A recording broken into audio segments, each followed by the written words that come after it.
नमस्कार, मैं डॉक्टर अनीता, प्रवक्ता हिंदी, जिला शिक्षा एवं प्रशिक्षण संस्थान रायबरेली, डीएलएड चतुर्थ सेमेस्टर के प्रथम प्रश्न पत्र आरंभिक स्तर पर भाषा के पठन लेखन क्षमता का विकास के अंतर्गत आज हम बात करेंगे भाषा और भाषा के विकास की, भाषा पर समाज के प्रभाव की, बहुभाषी स्थिति और भाषा शिक्षण की। इसके साथ ही साथ भाषा सीखने के बुनियादी सिद्धांतों की बात करेंगे और घर की भाषा से स्कूल की अकादमिक भाषा की ओर। अब हम इसके उद्देश्यों को भी जान लेते हैं। प्रशिक्षु भाषा के व्यापक अर्थ से परिचित हो सकेंगे। भाषा का विकास और भाषा के विकास में समाज एवं राजनीतिक सत्ता की भूमिका को जान सकेंगे। बहुभाषी स्थिति और भाषा शिक्षण से परिचित हो सकेंगे। प्रशिक्षु भाषा सीखने के बुनियादी सिद्धांतों की जानकारी प्राप्त कर सकेंगे। घर की भाषा से आधार ग्रहण करते हुए स्कूल की अकादमिक भाषा की ओर बच्चों को ले जाने में आने वाली समस्याओं से परिचित हो सकेंगे। तो अब हम जान लेते हैं कि भाषा किसे कहते हैं। भाषा विचारों के आदान प्रदान का साधन है। यह एक ऐसी व्यवस्था है जिसमें प्रतीकों का इस्तेमाल करके अपने विचारों, भावनाओं, सोच व जानकारी को दूसरों के सामने प्रस्तुत किया जाता है। इसको हम लिखित रूप से यानी कि लिख करके, मौखिक रूप से यानी कि बोल करके, सांकेतिक रूप से यानी कि संकेतों के माध्यम से व्यक्त करते हैं। भाषा यहीं तक सीमित नहीं है बल्कि इससे कहीं अधिक व्यापक है। इसको हम इस तरह से समझ सकते हैं कि जब हम कोई लेख पढ़ रहे होते हैं या बोल रहे होते हैं या सुन रहे होते हैं तो अनेक मानसिक क्रियाओं से गुजर रहे होते हैं, जैसे अनुभवों को बताना या समझना, अतीत, वर्तमान या भविष्य के बारे में बात करना, मूल्यांकन करना, पूर्व ज्ञान को सक्रिय करना, जानकारी का आदान प्रदान करना, भावनाएं महसूस करना या व्यक्त करना, वास्तविक या काल्पनिक घटनाओं के बारे में बात करना, अपनी सहमति या असहमति तय करना, तर्क देना, ज्ञान या समझ का निर्माण करना, अमूर्त अवधारणाओं के बारे में बात करना, अर्थ निकालना आदि। अब हम बात करते हैं भाषा के आयामों की। जैसा कि हम सभी जानते हैं, भाषा के 4 आयाम होते हैं: सुनना, बोलना, पढ़ना, लिखना। इन चारों ही आयामों में सोचना या विचार करना निहित होता है। इसको रूसी वैज्ञानिक वाइगोत्स्की एक उदाहरण के माध्यम से व्यक्त करते हैं। वो कहते हैं, जब बच्चे छोटे होते हैं तो वह जो कर रहे होते हैं उसके बारे में स्वयं से बात करते हैं और बच्चों के इस तरह से स्वयं से बात करने को वाइगोत्स्की निजी वाणी कहते हैं। और यह निजी वाणी उम्र बढ़ने के साथ साथ लगभग 7 साल की उम्र के आसपास आंतरिक वाणी में बदल जाती है, यानी कि निजी वाणी का स्थान आंतरिक वाणी ले लेती है। और वाइगोत्स्की कहते हैं कि यह आंतरिक वाणी और विचार आपस में जुड़े हुए होते हैं, किंतु कुछ भाषा वैज्ञानिक इससे असहमत हैं। उनका मानना है कि निजी वाणी और आंतरिक वाणी एक ही है, अलग नहीं है। भाषा के दौरान जब हम भाषा सीख रहे होते हैं तो अन्य चीज़ों को भी सीख रहे होते हैं। इसके बारे में हैलिडे कहते हैं, जब बच्चे भाषा सीखते हैं तो बहुत सारे विकल्पों में से सिर्फ एक चीज़ ही नहीं सीख रहे होते हैं बल्कि वे सीखने की आधारशिला सीख रहे होते हैं। जैसे जब बच्चे भाषा सीख रहे होते हैं तो वह सोचना, तर्क करना, विचारों को व्यवस्थित करना, विश्लेषण करना, समस्याओं को हल करना और निष्कर्ष निकालना आदि सीख रहे होते हैं। इस तरह से हम कह सकते हैं कि जब हम भाषा सीखते हैं तो सिर्फ भाषा ही नहीं सीखते हैं, अपितु भाषा सीखने की अन्य चीज़ों को भी सीख रहे होते हैं। अब हम बात करते हैं भाषा के विकास की। आधुनिक हिंदी का विकास संस्कृत, पाली, प्राकृत, अपभ्रंश से हुआ है। हिंदी भाषा में भारतीय भाषाएं जैसे मराठी, तमिल, तेलुगु, कन्नड़, बंगला आदि के शब्दों को मुख्य रूप से प्रयोग किया जाता है। इसी तरह से विदेशी भाषाएं जैसे अरबी, फारसी, पुर्तगाली, अंग्रेजी के शब्दों को हिंदी भाषा में बहुतायत से प्रयोग किया जाता है। हम आजकल अंग्रेजी भाषा के शब्दों का हिंदी में इतना अधिक प्रयोग करने लगे हैं कि एक नई भाषा हिंग्लिश का विकास हो रहा है। अब हम बात करते हैं भाषा को प्रभावित करने वाले कारकों की। भाषा को प्रभावित करने वाले दो कारक हैं, समाज और राजनीति। समाज में भाषा का विकास होता है, इसलिए समाज को भाषा निर्मित का कारखाना कहा गया है। समाज में बोली और भाषा दोनों का ही समान रूप से प्रयोग होता है, दोनों का ही अपना व्याकरण है, किंतु जब कोई बोली या भाषा व्यापक क्षेत्र में अत्यधिक लोगों द्वारा स्वीकृत कर ली जाती है या बोली जाने लगती है तो उसे सामाजिक मान्यता प्राप्त हो जाती है। तब सामाजिक शक्ति और राजनीतिक शक्ति के आधार पर किसी बोली को भाषा का दर्जा प्राप्त हो जाता है और किसी भाषा को बोली का दर्जा। उदाहरण के तौर पर हम देख सकते हैं कि खड़ी बोली एक समय पर बोली थी और वर्तमान में भाषा है। इसी प्रकार से ब्रज भाषा कभी भाषा थी किंतु आज बोली के रूप में प्रयोग हो रही है।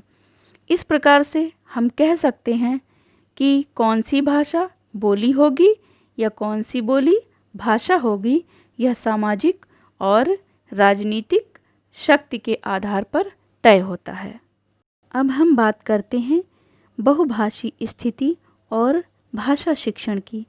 राष्ट्रीय पाठ्यचर्या 2005 में कहा गया है कि द्विभाषी या बहुभाषी क्षमता बच्चों में संज्ञानात्मक वृद्धि, सामाजिक सहिष्णुता, चिंतन व बौद्धिक क्षमताओं को बढ़ा देती है। किंतु जब बच्चा विद्यालय में प्रवेश लेता है तो वह सिर्फ अपनी मातृभाषा जानता है। उसके पास स्कूली भाषा की समझ सीमित होती है या फिर बिल्कुल नहीं होती। ऐसी स्थिति में बच्चे को उसकी मातृभाषा में शिक्षा प्रदान करनी चाहिए। NCF 2005 में भी यह कहा गया है कि बच्चे को उसकी मातृभाषा में शिक्षा देनी चाहिए, तत्पश्चात ही उसे द्वितीय भाषा और तृतीय भाषा का ज्ञान कराना चाहिए, क्योंकि बहुभाषिकता बच्चे की अस्मिता का निर्माण करती है। इसके लिए शिक्षक को रणनीति तैयार करनी चाहिए जो बच्चे की समझ को विकसित करे। अब बात करते हैं भाषा सीखने के बुनियादी सिद्धांतों की। पहला बुनियादी सिद्धांत है भाषा सीखने का, सार्थक और उद्देश्यपूर्ण संदर्भ में। भाषा किसी सार्थक और उद्देश्यपूर्ण संदर्भ में सीखी जाती है। इसको हम इस चित्र के माध्यम से समझ सकते हैं। यहाँ इस चित्र में एक माँ और उसके बच्चे के मध्य सामान्य बातचीत चल रही है। माँ बच्चे से कह रही है, 2 अमरूद ले लो। बच्चा प्रश्न कर रहा है, ये नहीं, वो वाला। ये वाला? हाँ, ये 2 अमरूद ले लो। तो यहाँ हमने देखा कि बच्चा भाषा का प्रयोग किसी उद्देश्य को पूरा करने के लिए कर रहा है। इस प्रक्रिया में उद्देश्य पूरा करते हुए उसने सामान्य तौर पर फल का नाम भी सीखा और माँ के कहे वाक्यों को सुनते हुए समझा भी। अब हम बात करते हैं अगले सिद्धांत की। भाषा सीखने के लिए भाषा को सुनने और बोलने के भरपूर मौके मिलने चाहिए। यहाँ पर यह कहने का तात्पर्य है कि बच्चे को भाषा सिखाने के लिए सुनने और बोलने के भरपूर मौके प्रदान करने चाहिए। इसके लिए शिक्षक को बच्चों से परिवेशीय चर्चा, उनके स्व अनुभवों पर बातचीत और कहानी, लोक कथा और रोचक प्रसंगों को सुनना और सुनाना चाहिए, जिससे बच्चे भाषा को सीखने की ओर सहज रूप से अग्रसर हो सके। अब हम बात करते हैं अगले बुनियादी सिद्धांत की। भाषा तनाव रहित वातावरण में सीखी जाती है, इसलिए भाषा सीखने के लिए तनाव रहित वातावरण बच्चों को प्रदान करना चाहिए। भाषा बोलने के लिए बच्चों को प्रोत्साहित करना चाहिए। उनकी छोटी छोटी उपलब्धियों पर उन्हें शाबाशी, पुनर्बलन देना चाहिए, जिससे बच्चे सहज होकर के भाषा सीख सकें। अब हम बात करते हैं अगले सिद्धांत की। भाषा सीखना तब संभव होता है जब उसका मुख्य उद्देश्य संप्रेषण होता है। जब अपनी बात समझा पाना या दूसरे की बात को समझने का प्रयास करना भाषा का मुख्य उद्देश्य होता है, तभी बच्चा भाषा सीख पाता है। स्कूल के बाहर, घर के वातावरण में वास्तव में भाषा सीखने और सिखाने का एकमात्र उद्देश्य होता है कि बच्चे दुनिया का हिस्सा बन पाएं और अपनी बात दूसरों तक पहुंचा पाएं। अब हम बात करते हैं अगले बुनियादी सिद्धांत की। बच्चों द्वारा भाषा सीखने में की जाने वाली गलतियां उनके सीखने में सीढ़ी का काम करती हैं। बच्चे अपनी बात को समझाने के लिए भाषा का निसंकोच भाव से प्रयोग करते हैं। वे शब्दों का उच्चारण और प्रयोग अपनी सामर्थ्य के अनुसार उद्देश्य पूर्ति के लिए कर रहे होते हैं। उन्हें गलतियों का भय नहीं होता। वे सामान्यतः अपनी गलतियों को खुद ही ठीक करते हुए चलते हैं। यह उनके लिए भाषा सीखने में सीढ़ी का काम करता है। अब हम बात करते हैं अगले पठन बिंदु की। घर की भाषा से स्कूल की अकादमिक भाषा की ओर। स्कूल में प्रवेश के समय बच्चे घर की भाषा मौखिक रूप से बोलना और समझना सीख चुके होते हैं, लेकिन इसके आगे का सफ़र उनके लिए थोड़ा कठिन होता है, जिसके कारण कुछ खास हैं। पहला, बोलचाल की भाषा और अकादमिक भाषा में अंतर होना। बोलचाल की भाषा में हाव भाव, इशारे व शारीरिक संकेत शामिल होते हैं, जैसे हाथों को हिलाना, चलाना, चेहरे के उतार चढ़ाव आदि। किंतु लिखित भाषा में इन्हीं भावों और इशारों को लिख करके दर्शाया जाता है, जो बच्चे को सहज ही नहीं ग्रहण होता। इसके लिए उसे लिखित भाषा के नियम सीखने पड़ते हैं। इसके साथ ही साथ अलग अलग परिवारों से आने वाले बच्चों की मौखिक भाषा में अंतर होता है। कई बच्चों की मौखिक भाषा स्कूल में सिखाई जा रही मानक भाषा के निकट होती है, तो वहीं कई बच्चों की भाषा क्षेत्रीय तलीय होती है, मातृभाषा होती है। इसलिए ऐसे बच्चों को इस नई भाषा या अपनी ही भाषा के नए रूप से अवगत होना पड़ता है। उनके लिए अपने घर की भाषा के दायरे से बाहर जाने का यह पहला अवसर होता है।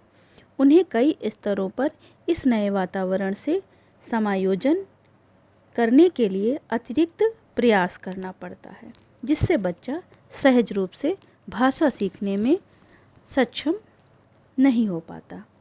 स्कूल और घर में भाषा सीखने के वातावरण बहुत अलग होते हैं। घरों में भाषा तनाव रहित परिस्थिति में रोज़मर्रा के काम करते हुए सार्थक उद्देश्यों के लिए सीखी जाती है। वहीं स्कूल में भाषा का शिक्षण पाठ्यपुस्तक पढ़ने, परीक्षा में अंक लाने जैसे उद्देश्यों के लिए होता है, जहां बच्चे सामान्यतः तनाव और भय महसूस करते हैं। भाषा सीखने की एक बुनियादी परिस्थिति प्रायः स्कूलों में नहीं बन पाती। इसके लिए शिक्षक को दो बातों का संतुलन बना करके चलना चाहिए। पहला यह कि बच्चे जिस भाषा की मौखिक क्षमता अपने साथ लेकर के आए हैं उसके लिए कक्षा में जगह बनाएं। दूसरा यह कि बच्चों को जिस भाषा में साक्षरता का कौशल विकास करना है उसके लिए उपयुक्त सीढ़ियाँ बनाएं। तो इस तरह से हमने जाना कि भाषा क्या है, भाषा का विकास कैसे होता है, भाषा पर समाज का प्रभाव कैसे पड़ता है, बहुभाषी स्थिति और भाषा शिक्षण को जाना। साथ ही साथ हमने जाना भाषा सीखने के बुनियादी सिद्धांत कौन कौन से हैं। इसके साथ ही साथ घर की भाषा से स्कूल की अकादमिक भाषा की ओर बच्चों को ले जाने में किन किन कठिनाइयों का सामना करना पड़ता है। धन्यवाद।